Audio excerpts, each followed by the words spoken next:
Hello everyone, welcome to the mega stream of Bionicle. We're going to be going through basically all the Bionicle Wars and Bionicle Battles that take place before the one that is going to be coming out. So this is pretty cool because so the one that is going to come out is going to reference a lot of these previous ones. So that's why I thought it'd be cool to sort of see these and also see them in chronological order, because I ended up making that prequel and everything, so kind of putting it all in a good timeline so that once we get to the new one,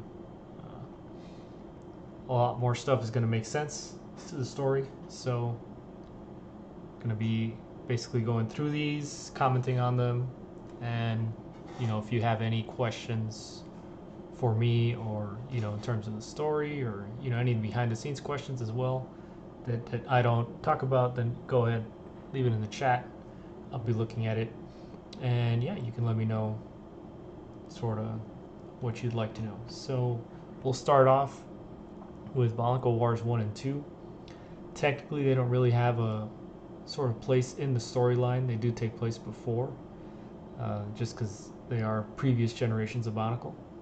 But yeah, that's all. And then hello Team Shiny and Mohammed Nabilami, I'm guessing that's how you pronounce it. And all right, let's go ahead and start this off.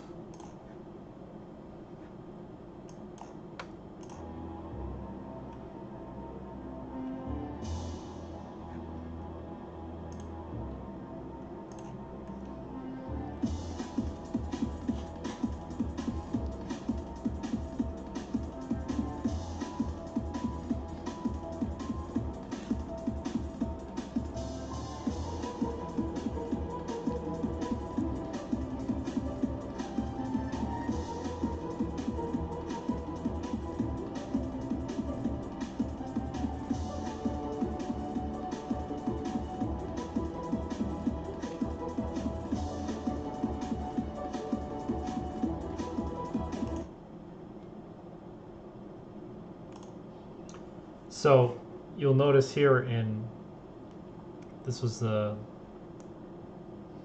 pretty much the first line of bad guys that came out, and I always liked the little masks that they came with, especially because you could put them on the original heads of this first generation of the Bionicle. So even since then, since the first Bionicle, I wanted to kind of turn the hero or one of the main guys against all the other ones, because I always thought it would be cool to have the Bionicle, especially the Toa, sort of fight each other, as opposed to just always fighting the bad guys. And that's kind of where this sort of begins, even since the first Bionicle Wars. So yeah, hello Claude, welcome to the stream.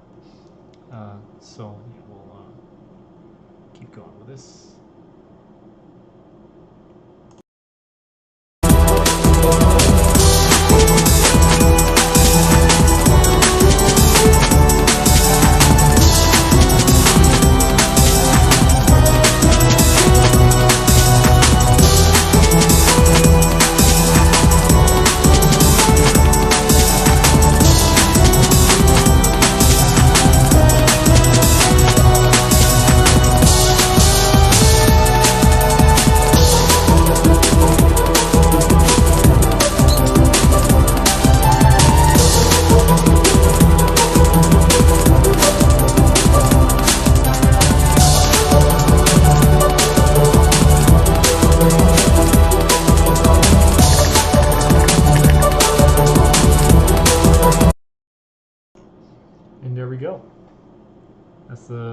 That's the first one.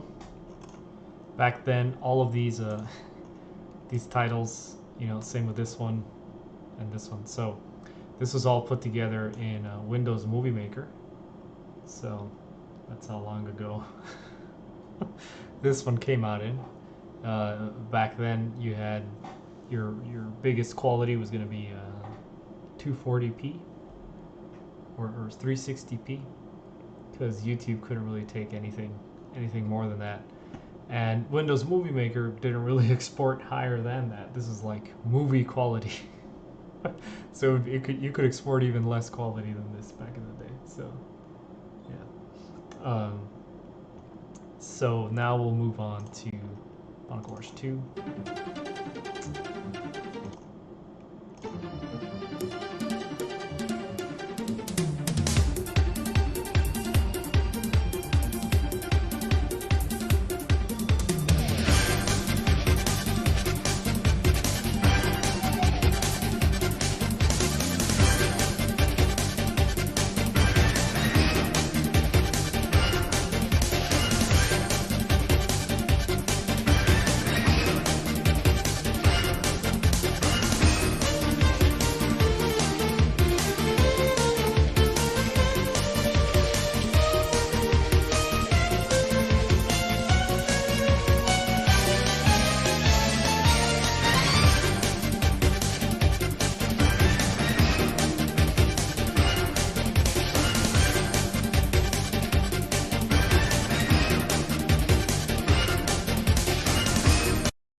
Go. So the fun thing about these two, so the first Bionicle Wars, I made that before YouTube even existed. And so I made Bionicle Wars and I made Spider-Man Ultimate. Those were the two ones that I had already done stop motions of. And it wasn't until 2006 that I get a message from a friend, and he's like, "Oh, look at this new streaming software that exists. It's called YouTube." And you know, at the time there was no way to put a video up online and have it stream. You know, I mean, nowadays obviously pretty much every platform that you have can do it, but back then the technology just wasn't there, and YouTube was the first one where not only could you stream it on a site and send a link and see that video. Back then you had to download it basically off of different sorts of software like Kazaa or LimeWire. And so the power for you to be able to upload something and then have other people comment on it, that was how YouTube started. And that was really what made me create Bionicle Wars 2 after I put up Bionicle Wars 1. And there was only one other video of Bionicle, and I can never find it. I always try to look for it, the one that was there before I put up Bionicle Wars. Maybe somebody can find it, but it was a fight between, I think it was Liwa and Tahu, if I remember. It was like a white background, and maybe it was like 40 seconds or so. Anyway, so there was that video, and then I put up Bionicle Wars, and everybody seemed to like it, and that's why I ended up making the 2, and then so on and so forth. Now, technically what takes place first in the storyline would be the Macabre, but since I remade that in Fall of Virtues anyway, we're going to just go ahead and skip that. So, set that up here.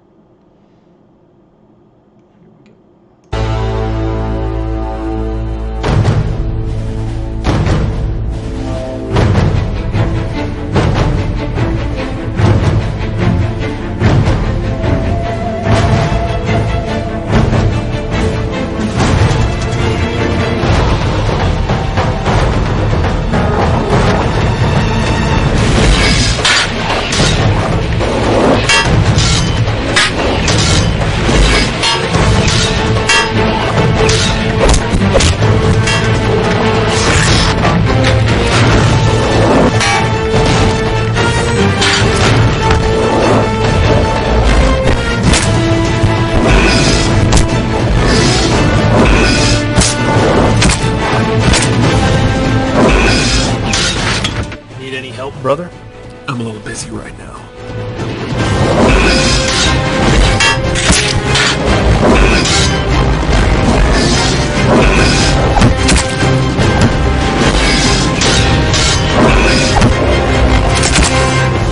That was only the first wave. So fun sort of thing about this intro here. Back. So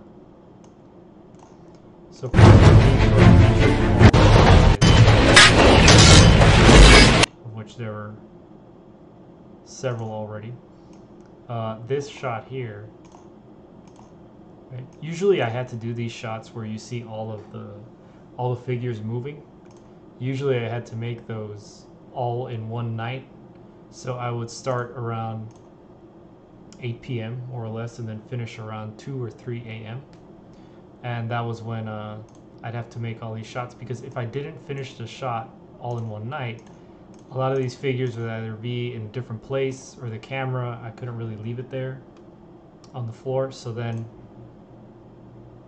these would take, maybe if I would cut it in half, sometimes it would take two nights, but it was really only all in one night. So it took me about 8 hours to do every 10 seconds you see. There's about 8 to 9 hours of my life basically making these things. And what I always liked about the Baki too is their ability to transform. That's why I have him do that here. So you'll notice, he starts off upright as he's attacking Huki over there, and then he has the transformation there. So they were pretty cool. That's why I made this guy sort of attack more.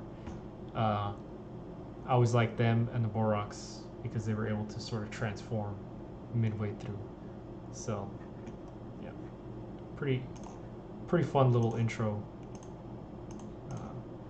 Let's go back to it.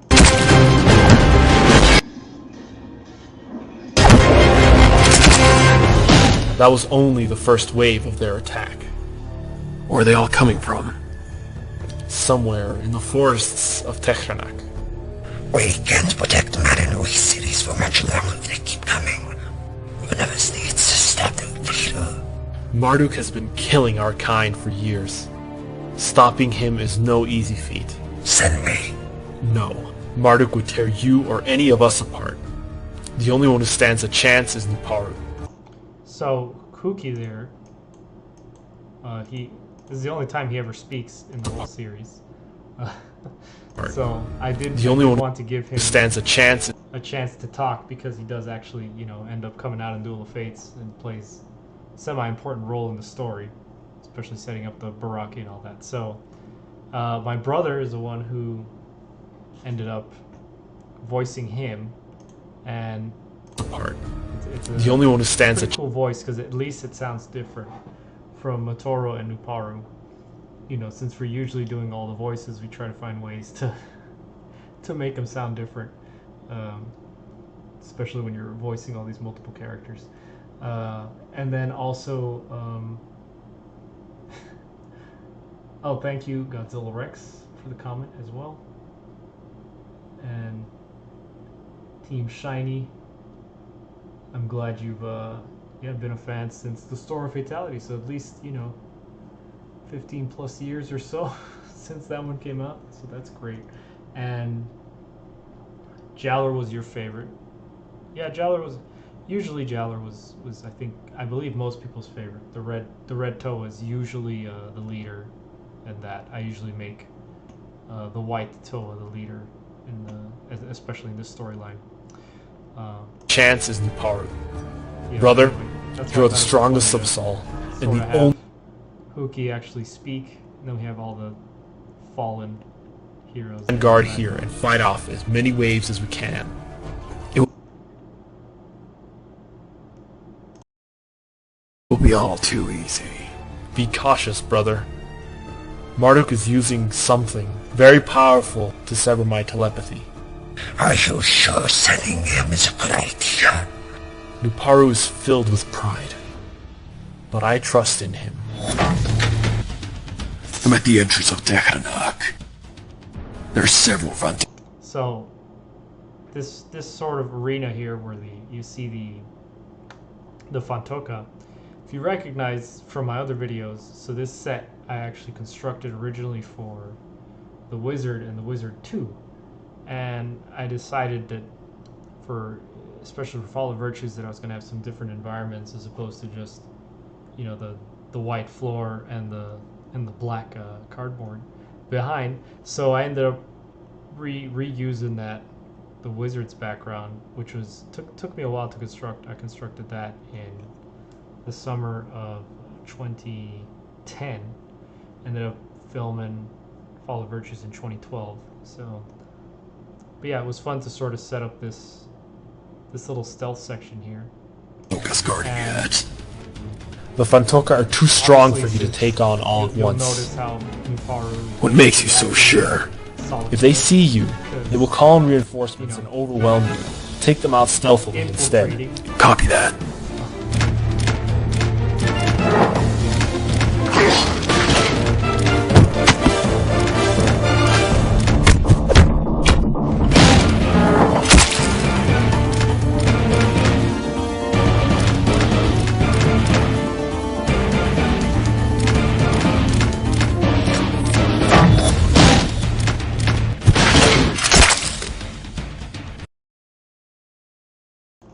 And then this little There's an entrance here, but it's covered in some kind of black substance. gooey thing here. So these I took some of these are wires here with the clay put on top of them, and so I took some of the ones from the set and put it all over here, and then created this little sort of entrance here with the clay and put that on top. So that's how that was done. That must be where Marduk is hiding. Good luck, brother.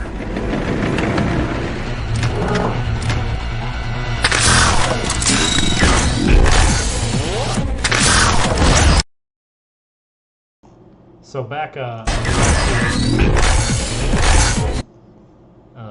these days, all I had were for effects, and you'll notice throughout a lot of these was whenever I had any kind of like shooting or some special effect, it basically was always just a lens flare, because that's all I could really put in with the editing programs that I had back then. And so yeah, lens flares play a really important role in all these Bionicle stop motions, because they represent every single effect that ever comes out. So, and the other fun thing about this, when I first got him, and he came with the yeah, this whole thing. So I thought he was really cool when I first bought him. That's why I wanted to feature him, because he has, you know, the two heads. And a lot of people thought, because when I took out the trailer, I ended up showing this clip here, and many people thought that this guy was going to be the main bad guy, that he was going to be Marduk. So yeah, he didn't turn out to be Marduk. He was just one of his cronies there.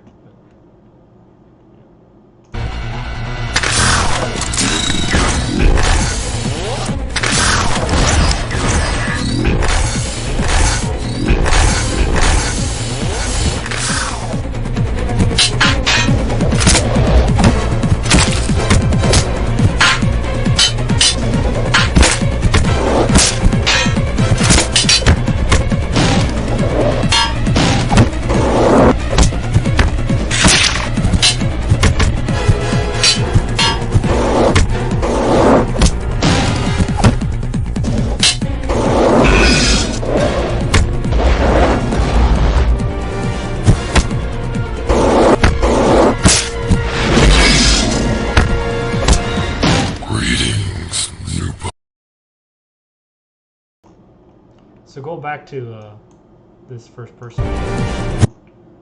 These were always pretty fun to make, because I'd have sort of the camera be where the character would be right in front, and then what I would do is either I'd slice off the arms and make the camera in between, so then I would be holding the camera, well, kind of putting it in place, and then holding this arm over off to my right, and then take each picture like that, and then that way the camera was inside, and I'd hold the other arm over here on the left, so that you could, you know, get sort of vision. The first time I did the first person was in Beast Wars Transformers animation that I did, and so I ended up taking that first person concept and putting it into this one.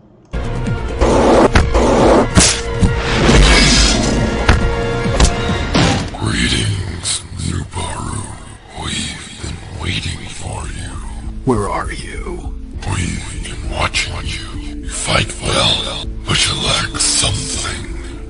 Show yourself, coward. So anxious to die. You'll have your chance then. So this set again is this is the set that I used in another animation. So it would be Spider-Man Ultimate 3, where I ended up using sort of to show Spider-Man's mind, and these are the neurons. So then I ended up redecorating that set, putting all these things in the back, and I thought it would be cool to have the limbs of previous people or just other Bionicle just hanging in the background, pretty much as trophies, you know, of how evil Marduk is, and yeah, just have him sort of manifest through here.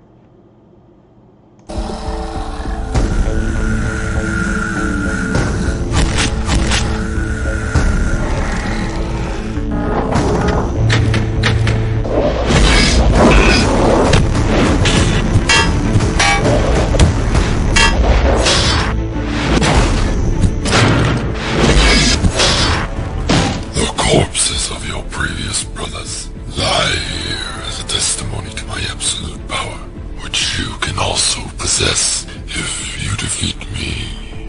What are you talking about? I see that your brothers fear you.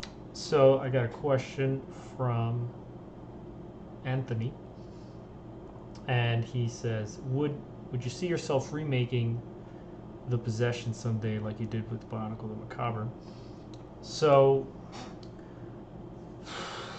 probably not. I don't think so. I mean, if I had the time, I'd probably, you know, have fun sort of remaking all of these.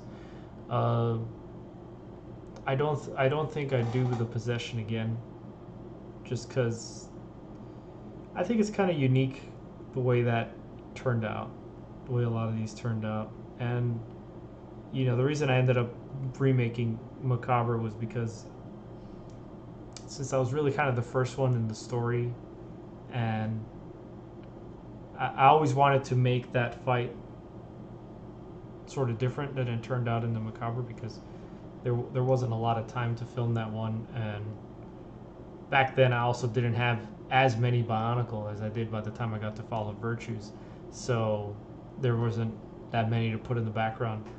So that's why I ended up remaking the Macabre. But I feel the Possession, it's the choreography that I wanted to put in there from the Matrix, and there's something, you know, it all kind of works out the way that it does. So yeah, I don't think I'd probably remake any of these as far as the Bionicle is, because it sort of keeps that progression in stop motion. So yeah, I think I'd leave it as is. So Team Shiny says it's kind of funny that both your Spider-Man series and Bionicle War both use a symbiote within their stories. Yeah, they do. You see, in 2007, that's when Spider-Man 3 was coming out, and I really liked the symbiote. So that's why the symbiote started going into both of them, and it really worked. Also because I had the plasticine, which is this sort of molding clay that doesn't really dry. You can pretty much always move it. It's not Play-Doh, it's not clay really. It's called plasticine, and I always liked creating the effects with it. That's why the wizard exists as well. It's a lot of plasticine. So, you know, that's kind of why I initially ended up putting the symbiote into the series. It is why they sent you here. Matoro knows you can't win. He wants you eliminated. Shut up! That's not true.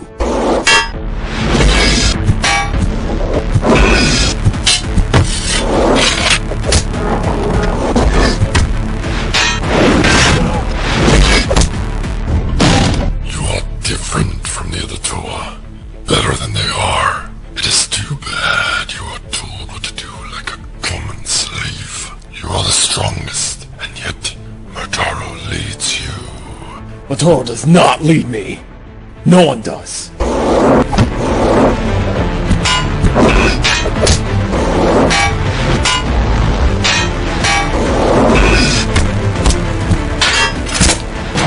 Your reign is over, Marduk.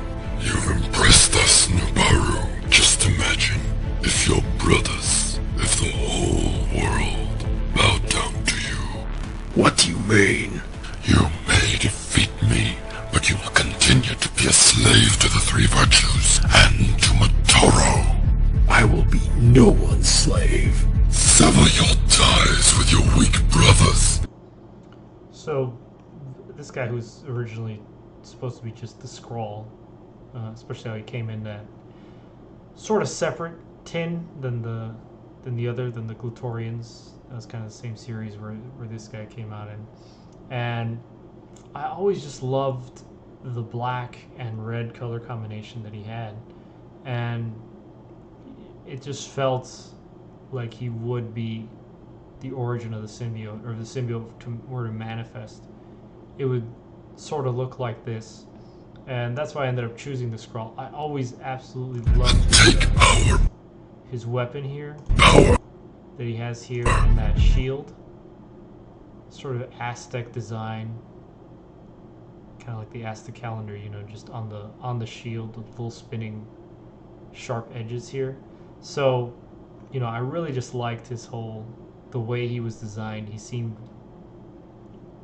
really cool, and so that's why I ended up making him Marduk and not just a Skrull. So, in my story. With it, you can make my revolution possible. You can put your brothers in their place and rule them all. I don't need you. The revolution will not be yours, but mine.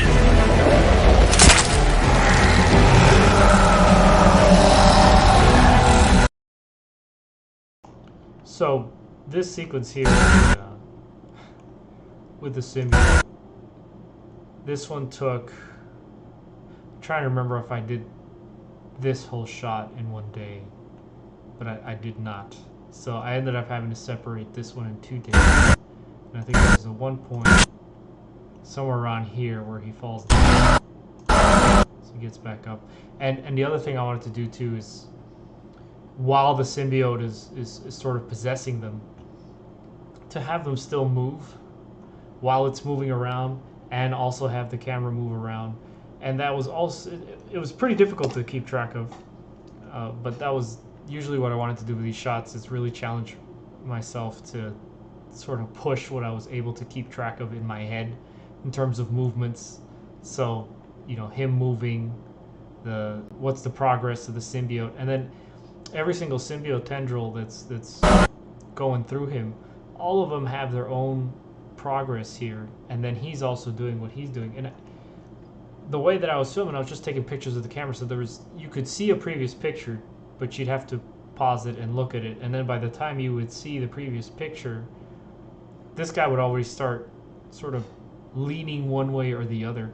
So a lot of the time it was just my head and my imagination what was the previous frame to me, and I ended up getting a feel for just knowing what that previous frame was, so I could match it in my head, and then keeping track of this. So every time you see a new frame, I would go in, move him to where he needs to be, his head, all of that. Then I would add a little bit of plasticine to each of these tendrils that are coming out, and then I would also remember to then move the camera as well.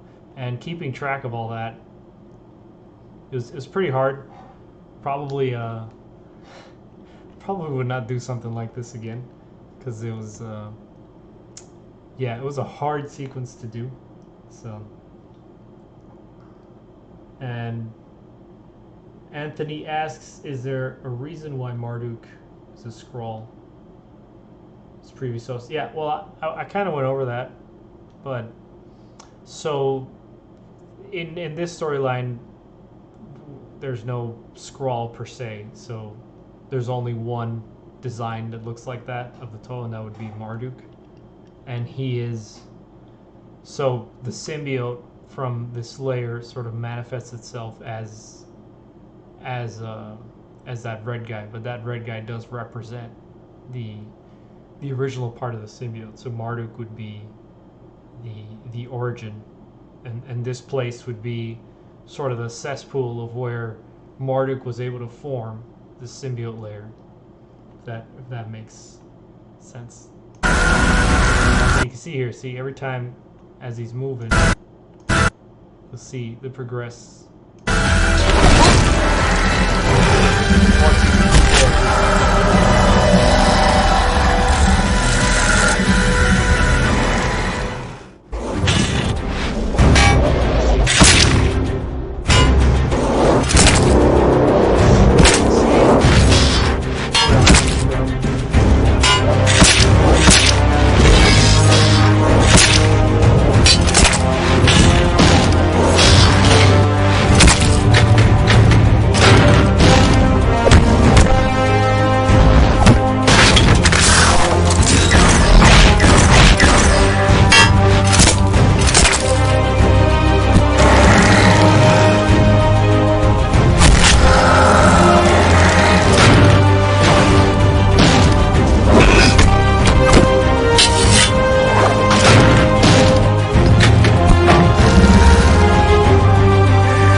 Nuparu, what are you doing? These are your brothers. I don't have to answer to you, or anyone else. Take him down.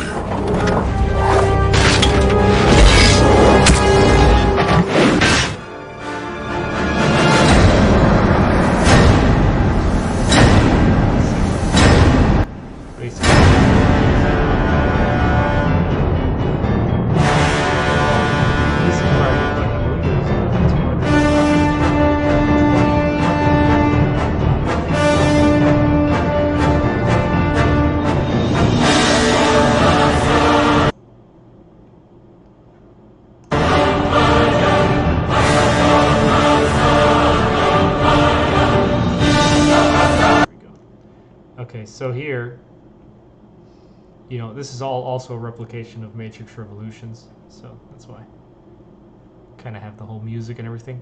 So, you know, here's a Borak there, you got the Rakshi, you got Huki over here. So I ended up putting Huki in here because he does end up coming out in Duel of Fates, and he's the only one that doesn't get killed, and we'll get to that at one point as to why.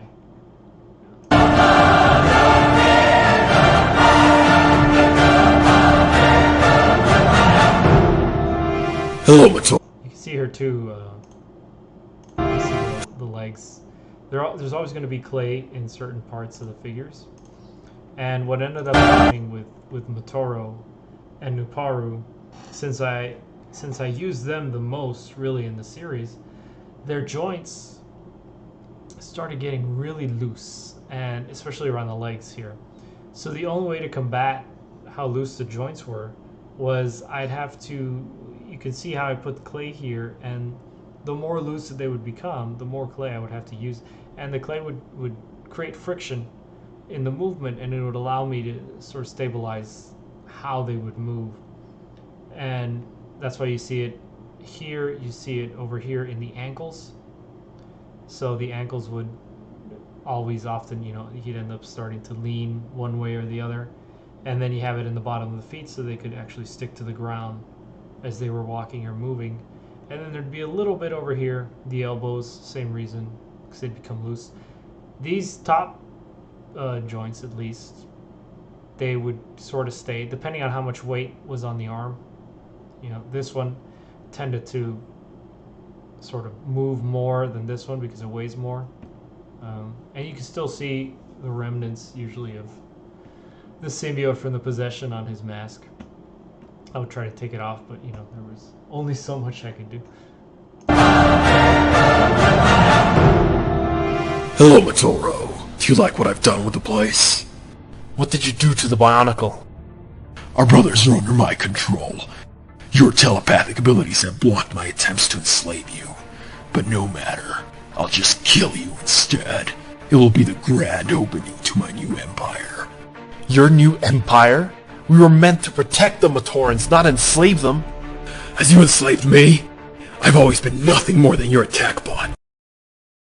And so here's where you really can see how the symbiote would have looked on either of them if, you know, either one of them had basically the whole symbiote engulfing them. And here you can kind of see how there's bits and pieces of the symbiote all over, and you can see how his mask, the whole thing is just a symbiote. Even here his spikes and all that. And then you have the whole mouth sort of covered, and it took a while to put that on him, and it would be kind of tricky because usually the main body, the way I'd animate them is to grab them right over here, and the pelvis and this area would be the first part that I would move, kind of pushing it against the ground for each frame. You can kind of see it as we move forward. You'll notice in the progression of the fight how the clay decoration around him sort of starts to compress more and more on the body because of all the times that I would have to hold him, and I try not to press too much so I wouldn't ruin it. But you know, after you grab him about, I don't know how many times, about 1,000 times in this sequence alone, yeah, you end up having to move the clay. You could never defeat by yourself. Can't you see what's happening here? Marduk has twisted your mind. You're the one that is twisted. You're a self-proclaimed leader who hides behind a mask of virtues and noble causes. I was never anyone's leader. I just offered guidance, which you and the others chose to follow. I will no longer need your guidance then, O wise one. Brother, don't do this. You're a Toa. I am not a Toa, or your brother anymore. From now on, I am king, and you are all that stand in my way.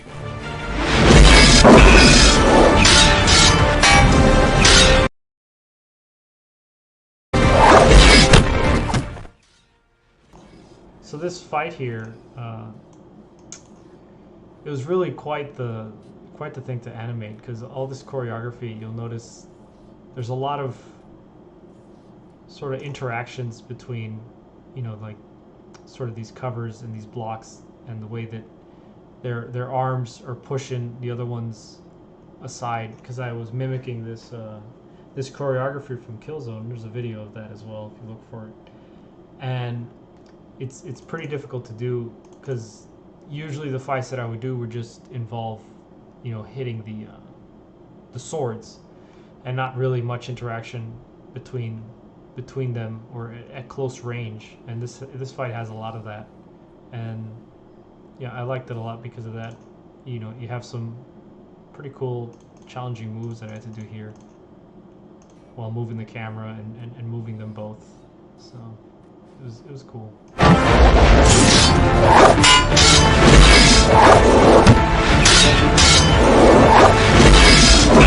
We have Kumo Rocks. He asks, why does Nuparu's armor and mask look like that? So since he had the symbiote directly from Marduk at the time, his basically the way the symbiote sort of engulfs almost his entire body, and that's why you have all of this. In the possession, you'll see how Motaro has half of it, half his face possessed, and then you'll see in Storm of Fatality also how half of Nuparu's face is possessed. So this is how it looks like when it's fully engulfed, the whole symbiote.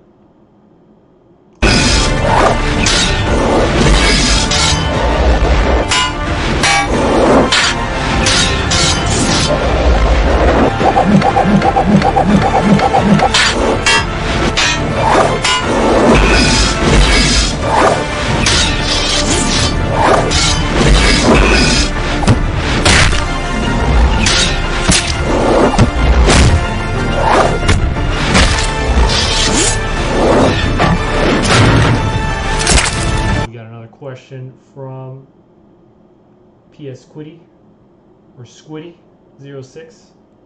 So he asks, why are there random Bionicle characters watching the fight? So if you see his monologue that Nuparu has before he fights Motaro here, he tells him all the Bionicle are under his control.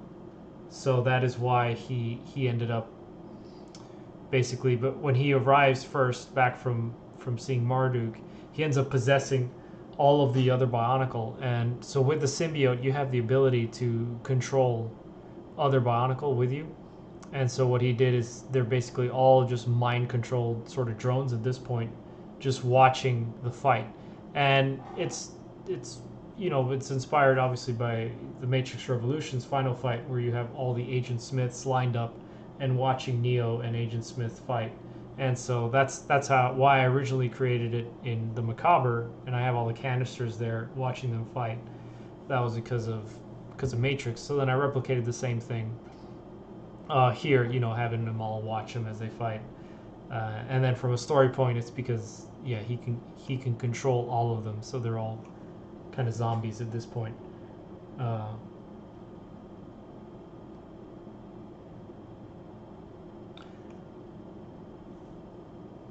Extras just watching. Well, I mean, at the time when I was making it, when I made this, I don't know how many years ago, especially the Macabre, when I made that, I didn't really see, there weren't really that many stop motions to begin with on YouTube. Back in 2007 or 8, I'd say. So it was new when I did it. I don't know if it's still new anymore, but it was back when I did it.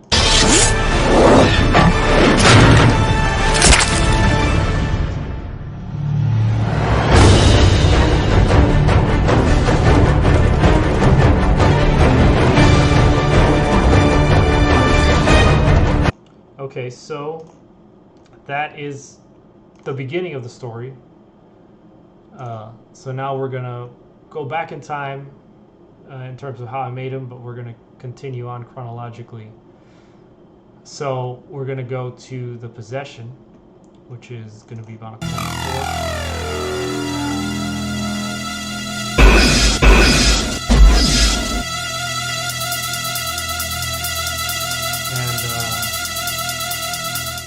We got a question there. How did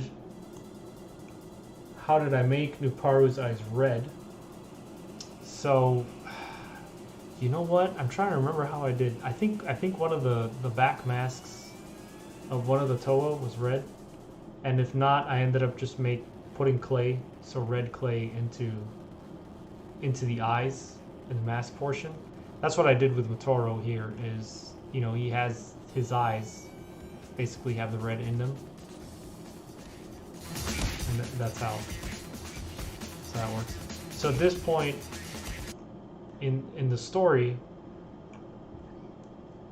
so he slices off his head, and then you see the symbiote come out of Nuparu's head, just like when Nuparu stabbed Marduk and the symbiote came out and enveloped Nuparu.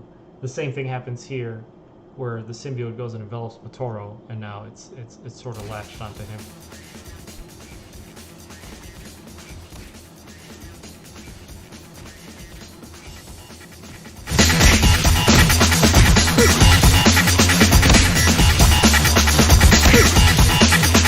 And with with a lot of these, with the possession, it was the first time I wanted to have Motoro kind of fight everybody. And again, this was because of the Matrix Reloaded, where Neo fights all the Agent Smiths, and that's where a lot of this choreography is from. That's why I wanted to have this happen, where you see these guys keep coming back, because I didn't have 100 different Toa to come in back then. I only had, I think, the generations up to the Inika at this point, in terms of Bionicle. So that's why I ended up using these. And then once he defeats all of these, you see the rest of the Inika come out. And at the time, the reason why there's only these three is because I only had those three and Motoro. So Huki, I didn't have him yet. He hadn't come out. He wasn't really available, and he was pretty hard to find. So these were the only Toa I had at the time, and that's why Huki's not in the fight. But because I ended up getting him later, that's why he ended up coming out in Duel of Fates. And here's where we first see sort of the arm regeneration aspect of the symbiote.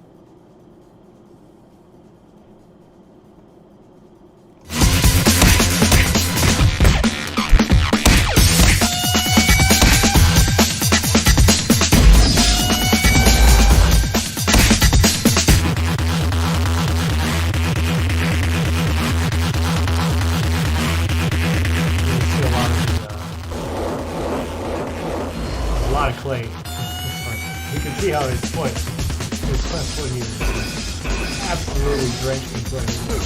So, and for these of you guys, I ended up having like smaller pieces of clay and stuck them on the bottom of their feet, so that they would so it wouldn't look as horrendous as Motoro's did. But I figured with Motoro, since you can also see the color of the plasticine that I had back then. So when I first started animating in the Macabre, I only had sort of this reddish plasticine, and that's the one that kind of stayed on him forever. And then I ended up starting to use the black one because that ended up fitting better with the symbiote.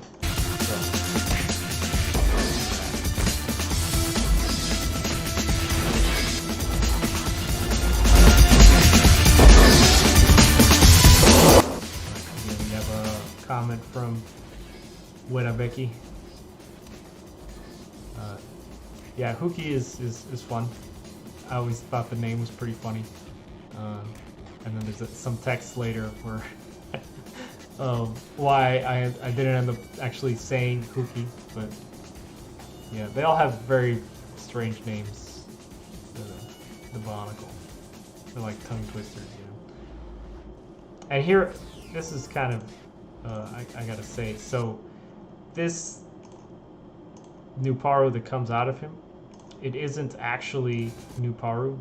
It's more sort of the representation of the symbiote that's in him that comes out.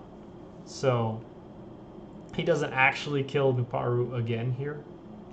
This is he's eliminating the symbiote within him, not the actual character Nuparu.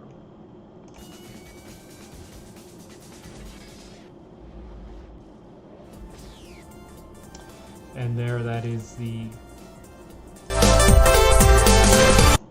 So, next in the storyline we have Duel of Fates. So with the Duel of Fates, this was a bit after it. This is when the possession really took off, really, in terms of views. We had, back then, the community kind of started to grow.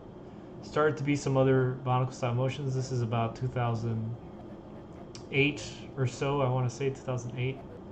Yeah, 2007, 2008. And yeah, you know, I ended up taking the Duel of Fates out, which ended up doing really well back in the day.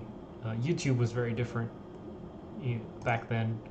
For example, you had your pages and you could customize them sort of the same way you could customize MySpace pages. Probably a lot of you don't know what MySpace is, but you know, you have your YouTube layout now. If you see every YouTube channel is going to have the same layout, and that didn't used to be the case. Back in the day, you could have, for example, your whole layout of your channel be a color, so you wanted it green or black, and you could control the text of your whole channel as well. And you could put like what your favorite videos were to pop up like in a corner over here.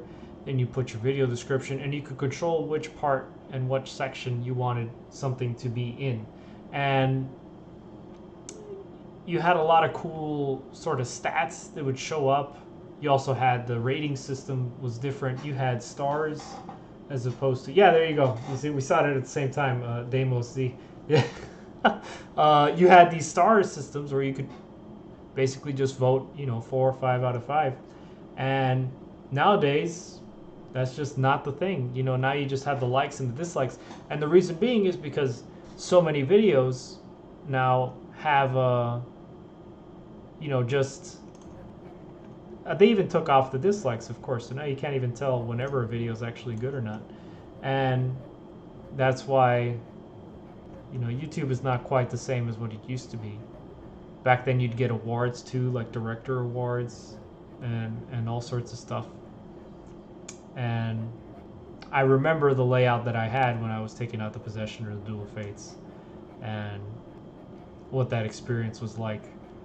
And back then, you know, you'd get 30,000, 40,000 views. That was a lot of views, you know, because there weren't that many people on YouTube yet. So, yeah. Going back to some of the questions. So Anthony asks, in Duel of Fates, why did Huki decide to turn on Motoro for ultimate power? So, you know, there he's saying it, you know, he wanted to basically be the only Toa, whereas Nuparu wanted to control the world. Huki wanted to be the only person in the world, in a sense, and he was just sick of the duties of the three virtues, you know, sick of being a Toa. Pretty much just wanted to be just chill, you know. He didn't want a job really, and that's kind of why he just wanted to kill everybody. So that was Huki's motivation. And Team Shiny, you know, this series inspired me to make a stick figure animation series. Had a similar premise. Place a symbiote with the devil gene from Tekken. Oh, that's interesting. That's cool. You know what, Team Shiny? I don't know if you follow me on Twitter, but you can send me that video. That'd be cool to watch. Yeah, or you can post a link somewhere in my comments if you want. Yeah, I know there was a couple of videos I remember of people using sort of the possession and the design that I made of Motoro with the half symbiote. He came out in a few of the stop motions I'd see here and then, so that was pretty fun to kind of see the influence into other people's animations.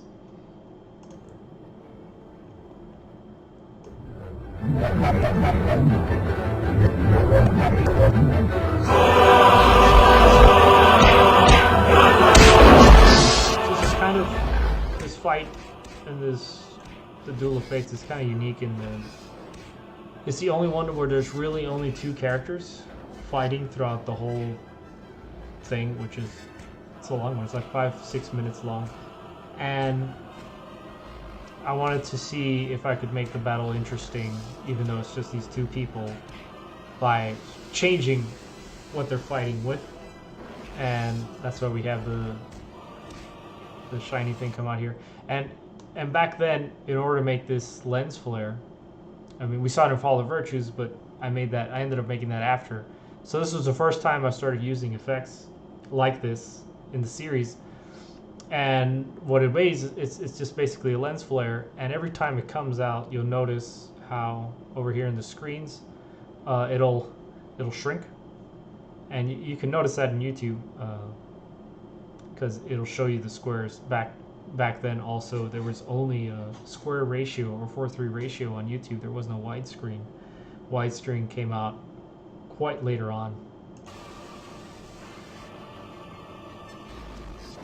Oh no, the stick figure animation is lost in time, Team Shiny says. Well, yeah, remake it. I mean, that'll probably be fun. It's tough to keep all this stuff, I must say, especially, you know, with kind of storage and everything. I've managed to keep all these, but, yeah. So here we have them. You know, I wanted to have a fight also with the claws. I always thought they were fun. And luckily I did have 2 Nuparus. So that was the only reason that I was able to make, you know, the possession and all of those, is because I had the Nuparu that I had gotten, and then my brother also had a Nuparu. That's why there was 2 Nuparus, so I was able to have the, you know, enough pieces to have them both have claws. Then we sort of have these, the fun with the bullets here. And the way this was done, this is pretty cool. So luckily, you know, back then, just in terms of the 480p quality here, is the pixelization basically turns this black background into a green screen. And so the ball pretty much looks like it's floating, but really I have this tiny piece of clay, and you can kind of see it. You can see where this is spherical, and then it's suddenly flat here. So I'd have a tiny little piece of clay here, and attach a string to it. And so that's how I made the thing sort of move. You can kind of see it in that shot. You can see a little piece of clay. There you see. See, there it is. See, got a little piece of clay there, a little piece of clay there, and there's a string. And so that's how I'd animate these. And then over here, I'd paste the sphere to the front of the camera, or kind of like the front edge of it. And then that's how and then I'd move the camera along as these would move. That's how I did these this sequence here. And they both just bounce off each other.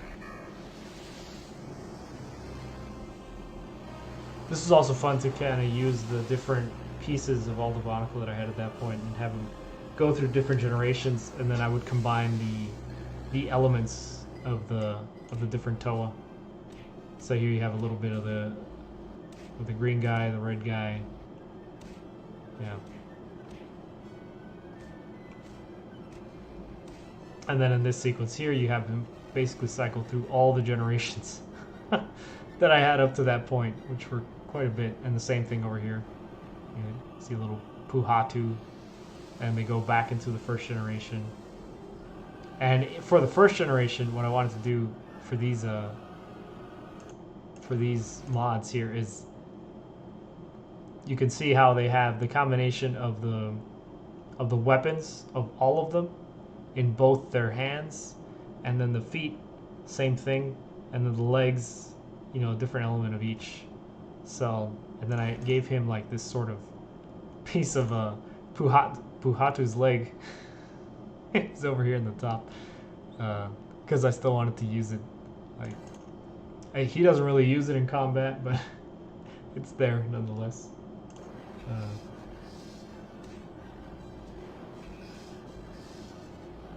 Yeah, like the toe of Thesis, yeah. Then it kind of slices out off the arms. It's very customary in Bionicle Wars to slice off the arms of your opponent, as you'll see in a lot of the animations. So here's where he stabs him, and then the chain of Huki goes and possesses over here. And they both end up dying in this sort of cockamamie way of creating this. So then you can see here, so here are the words, right?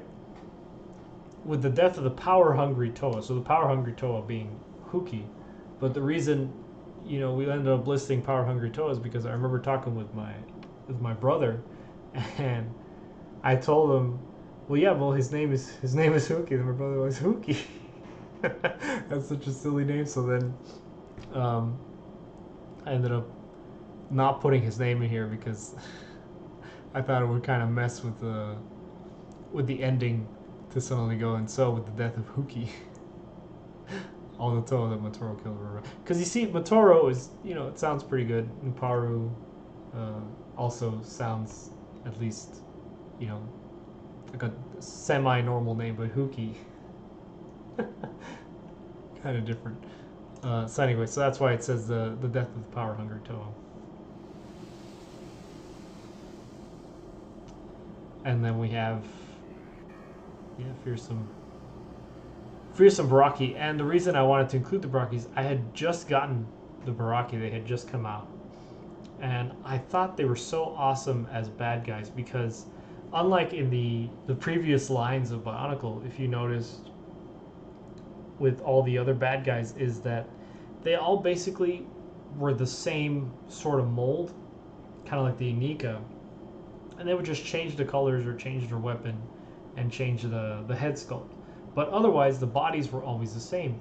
And with the Baraki, you know, we'll jump over here to Bionicle Wars 6. With the Baraki, they were all so different, and I found that really amazing and cool because each design it was like a totally different bad guy, and so that's why I wanted to include them, because I thought they were really unique characters. See, all of them have completely different structures and ways to build them. You know, here you see some pieces of Motoro with the blue stuff, but even their sort of their shoulder pads and everything was totally different. Their masks, some of them had like small heads, some had big heads, some had all sorts of different little decorations. You know, here you had the spikes here and the weapons, and then this guy had his own set of sort of spikes here with the plastic, and his weapons, you know, very unique, only came out for him. I don't know if they reused them later, I don't think so, but each of them you can see just how unique they are. So yeah, I really like the Baraki as bad guys. I'm glad they ended up coming out for this last installment.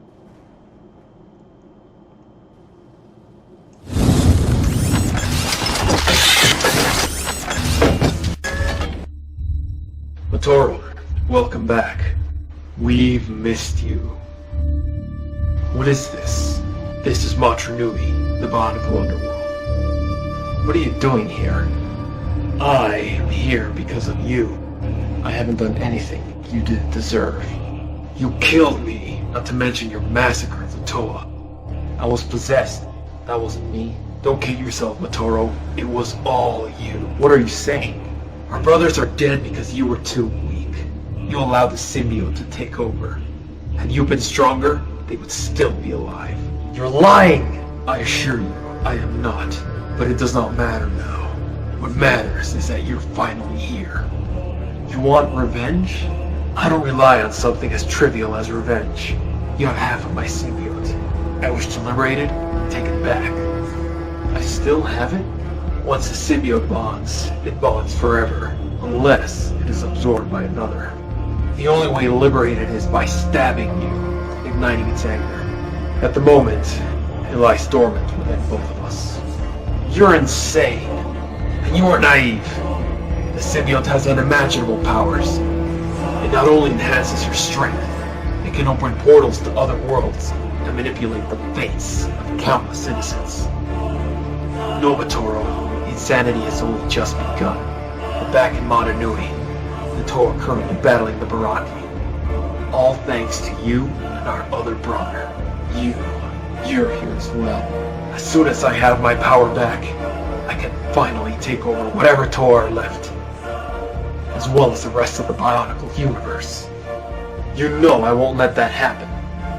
Your persistence is futile. You will fail, along with anyone else who stands in my way. This Motoro will be my storm of fatality.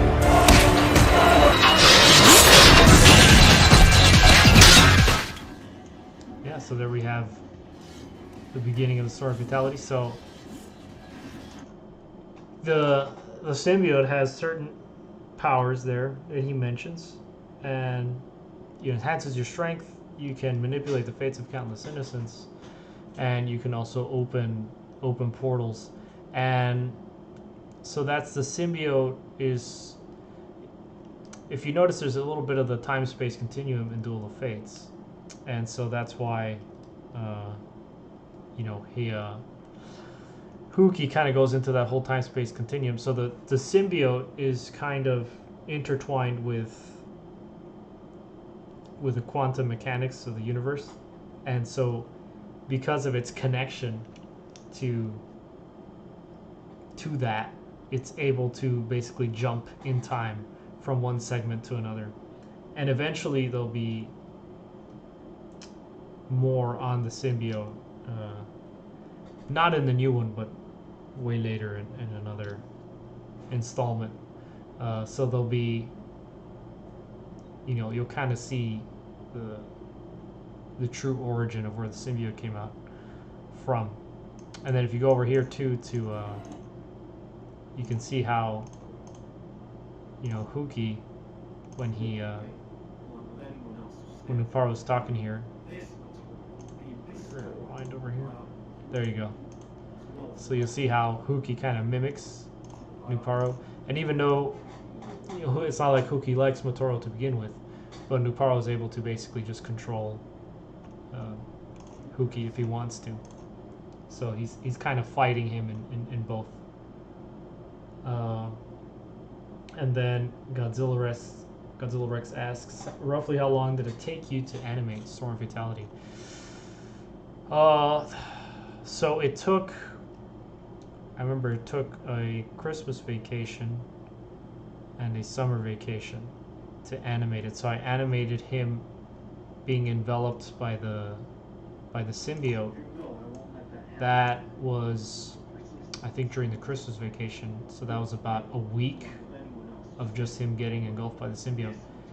And then the rest of it was basically the whole summer. So I'd say probably 4 months of animating 2 days and then one not during the week. And yes, so that's about how long it took. Maybe 450 hours, I'd say 400 to 450 hours. And then Sai Squiddy asks, so you added the symbiote to your Bionicle universe? Yes. Yeah. And there's a big reason why. And we'll get to that eventually. Because I don't want to spoil a lot of what I have planned for future animations, but you know, it's more explanations for that. And at the time, I had really wanted to make a rainy sort of climactic battle. So that's why the only way to differentiate between the two sets at that point in time was rain and no rain. So you know they're in different places. Yeah. And then here we have the 2-on-1 battles going on. These were really difficult to do. And here this part, I remember putting a lot of frames into this one. This section here. I still have the original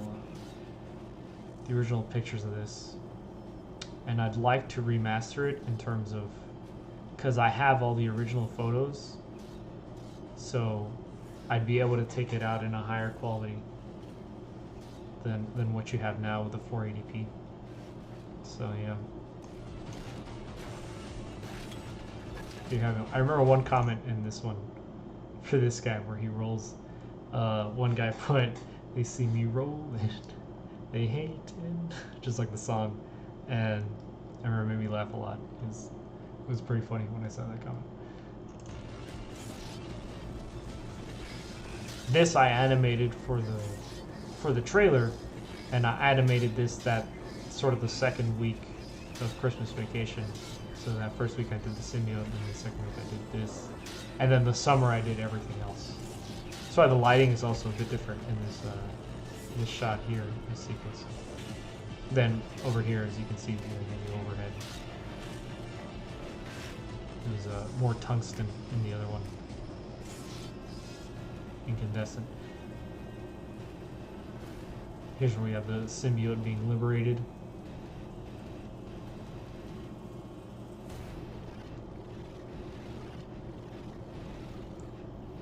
And the formation of this Baraki.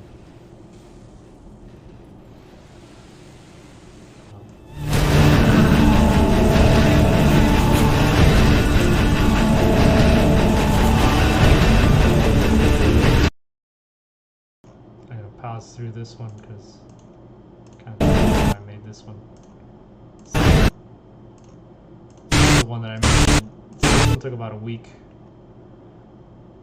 Yeah, this took so 1, 2, then 3, 4. So four days, 8 hours each, if I remember. And so each time there's more tendrils. In this sequence, I have to keep track of each of those tendrils. So you'll see as they start breaking out, sort of like veins, how I start to add more and more to each section while thickening this center section here with more of the tendrils. finally we get to the drop. And then you'll see as he drops, I add this clay here to the knees and the feet to kind of keep them together. And when he dropped, I believe that was the end of day 1 of filming it. And then it was like day 2. And I remember the next one here. This is the beginning of day 3 of animating the tendrils. Because normally each frame that I would do would take about a minute to pose if I have no effects going on. When I had the symbiote effects, it would take anywhere from 3 to 5 minutes a frame. So that was the we got, okay, so Anthony Lissy says, when the Baraki combines into that fused monster, what would you name it? Well, we'll get to him when I get to it. I named him Barax. That was my sort of name for him when I created him. And then Team Shiny, where'd you get the sound effects for the symbiote?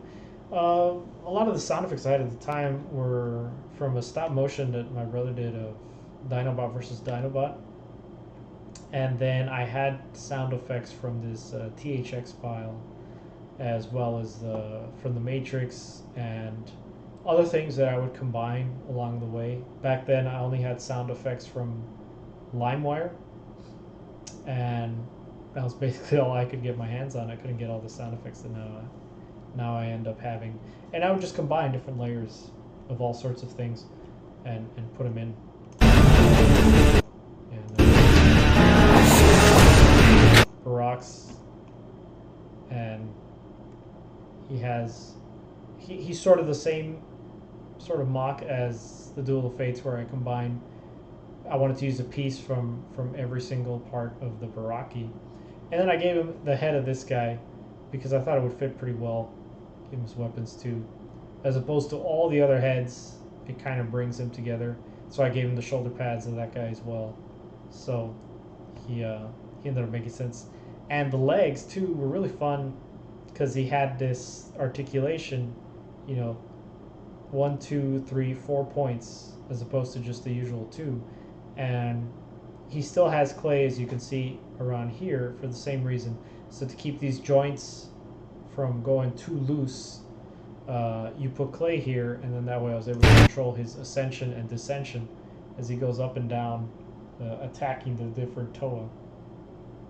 And then we have Anthony asking, do you still have fused Baraki monster? No, I deconstructed him and put away all the Baraki, so I have all the Bionicle intact and in their canisters with their instruction booklets. So I have them all complete, all the sets. I was always very careful to not lose any piece, and I'd end up taking off the clay of a lot of them. The only ones that I was very difficult to take all the clay off of was Motoro and Nuparu, but all the rest of them, it really wasn't too bad because I didn't use that much clay on them, and I would take it off sort of immediately after I was finished filming these.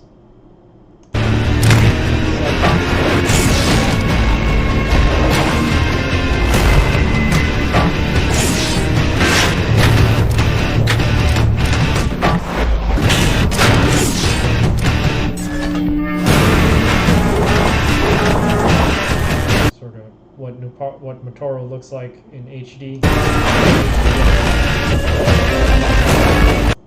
So.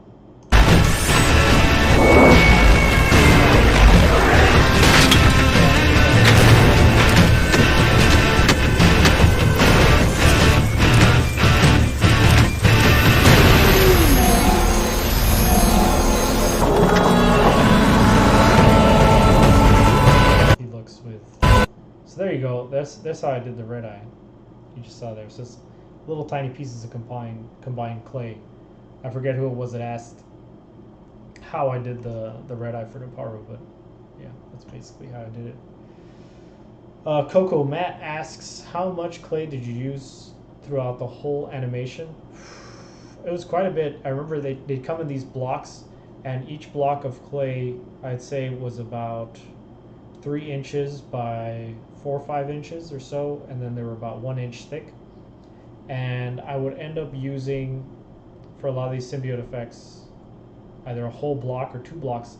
But the cool thing about plasticine is it's basically recyclable in that you can just reuse it again and again and again. So whenever I was done with the symbiote effects, I'd take it all off and then just reuse it. And it's a type of clay that never dries up, and it's always moldable. So it's really cool. I mean, in Mexico City, it's called plastilina, and I think it's called plasticine here, but I'm not sure because I don't think it was really a thing in the U.S. this type of clay, but in Mexico it was a big thing. You'd use it for a lot of projects and school projects and stuff. And it's a very nice material.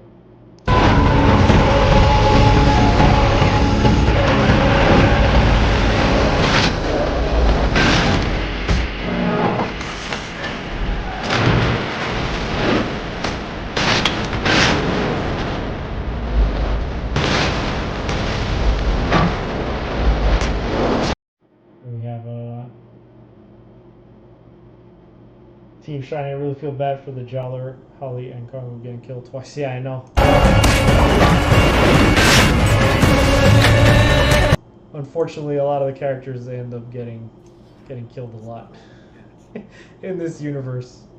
But, you know, they can always revive. You liberated my power. Now all I have to do is absorb yours. You think you can beat me? I can destroy everything in my path. It's like you said, this symbiote has unimaginable powers. The same powers I'm going to use to send you back to the underworld. Oh, you are so misguided.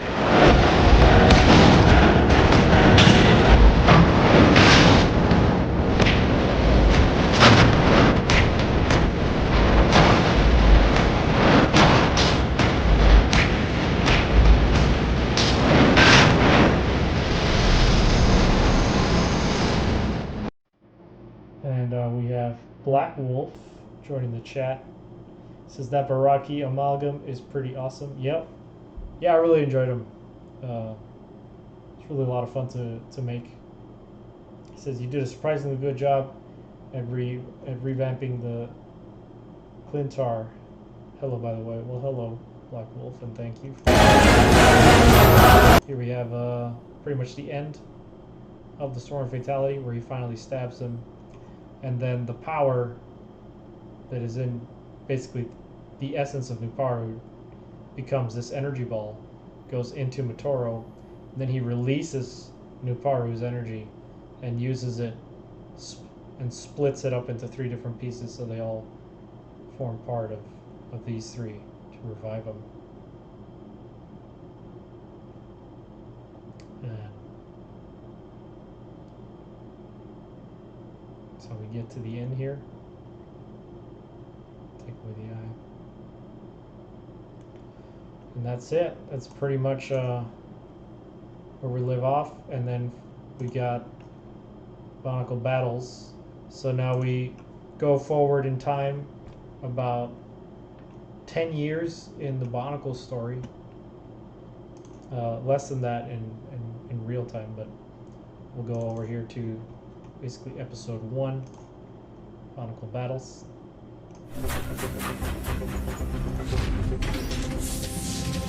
And you know what I wanted to do here was transition to CG, because I had already started to learn it, especially with the Spider-Man series, so I wanted to sort of bring Bionicle into the CG universe as well, and design these guys that are plasma and lightning. And so they're my own design. They're not really Bionicle per se, but I wanted to make them look sort of the same, you know, heart as what Bionicle kind of is. With, you know, you have the sort of the connectors here, and then the pads that go over those pieces, the center body, and then I actually gave them hands because the Bionicle don't really have hands, so. And then, you know, they're able to talk by using their voices there. And so that was episode 1. And then we go into episode 2. where they actually end up fighting. And for the new one, where I ended up, so it's still the same arena. You know, I updated a lot of this, and there's going to be a remaster of these 2 episodes for when I release the full version of the newest Bionicle. So this will all be updated. And then Anthony says the first 2 episodes of Bionicle Battles were kind of short. My original plan, well, they actually weren't ready, so I only had episode 1 had finished rendering at that point, and then episode 2 was finished rendering by the time I took that one out. So that's why I ended up splitting them into 2. And that's it. And so the next one will take place right after what you see here, and in terms of the storyline, takes place pretty much right after everything you just saw. And the next one will be out next Saturday, so this coming Saturday. That would be the 24th of August. We'll see the first part of the continuation of this series. Really, it's going to be really fun for you guys, I think. There's a lot of references to the older ones in it, and you know, there's a lot of surprises in it as well. A lot of exciting stuff happens, and you know, I put a lot of effort into it. It took a long time to render it as well. It took 2 computers about, was it 3 months? 2 computers, 3 months of rendering to render that one. So yeah, it was a while to render it, and ended up taking, I'd say, a combined 10 months or so, spread out throughout 2 years. You know, so about 10 months of fully working on it, spread out to 2 years or so. So it's gonna be a lot of fun, and so we'll. So your Bionicle series is a canon divergent. Yeah, basically, it's not really canon per se, because I wanted to sort of create my own storyline with Motoro and Uparu and the symbiote, and there isn't really a symbiote in Bionicle, and so it takes sort of some of the key aspects of the Bionicle universe, you know, the 3 virtues and sort of where they are and who they are and some of the powers that they have, and then I take that and basically just create a whole different sort of storyline with it that I like, that's really has nothing to do with any of the canon storylines of Bionicle. And it always has to do with the Nika line, because that was my favorite line of the Bionicle, and they were also really good to animate with, so that's why I pretty much stuck with them. And thank you, Coco. Yeah, good job on the first 2. Well, it's been 10 years since this one came out, so you know, you're gonna see you're gonna see a big difference between what you see here and what you will see this coming weekend. Yeah. If there's any other questions, but it was a fun one. It has a lot of really cool sound effects, a lot of cool music. I can't reveal anything that happens in it, so I don't want to say what does or doesn't happen. All I can say is it's really cool. It's probably the best thing that I've made so far. My brother's already seen it, and he said, yeah, that it's pretty much it's really cool. So how many parts in Bionicle Battles 3? Well, there's 3 parts. 3 parts to Bionicle Battles, and I mean, you can gather how long it lasts once you see all 3 parts. but it's enough. It's enough for everything that has to happen. And but yeah, it's a good little continuation to all this. And that was Anthony's question, by the way. And then we got Wadabeki. Can't wait to see the rest. Very exciting. Already looks amazing. Well, thank you. That's great. Thank you. Yeah, I think it's going to be quite something. I'll end up taking out the 3 parts, and then once the remastered versions of these 2 are finished, they're still going. You know, a minute seems short, but when you're rendering it, it takes a while. You know, you're seeing 24 frames a second, so yeah, it's gonna take some time. But once those are finished, I'll put them together, and then you'll have the full Bionicle Battles. You'll also see what the name is for the full Bionicle Battles, because usually I have a name for these. So Bionicle Wars, you know, they start off as 3, 4, 5, and 6, but then they end up getting a name, you know, Duel of Fates or Fatality. So Bionicle Battles as a whole will have a name as well, and you'll see that once I release the full one, and it'll be known as that. So yeah, so thank you everyone for watching. I'll probably leave this up as well, you know, for everyone else if they want to see, sort of catch up before the next one is released. So hopefully you all enjoy it. So again, next one is coming out the 24th of August. Then you will have so that'll be part 1, 24th of August. Part 2 will come out the 31st of August, and then part 3 will come out on the 7th of August. And as for the full one, it'll probably be the 14th or 21st, depending on how long it takes for the remasters to render. That's when that'll be out. And yeah, and then you have the full thing. So yeah, thank you everyone. Hope you have a great weekend. Thanks for tuning in, and see you next week, where you'll finally see the continuation of this battle over here and everything that happens after. See you guys, and goodbye.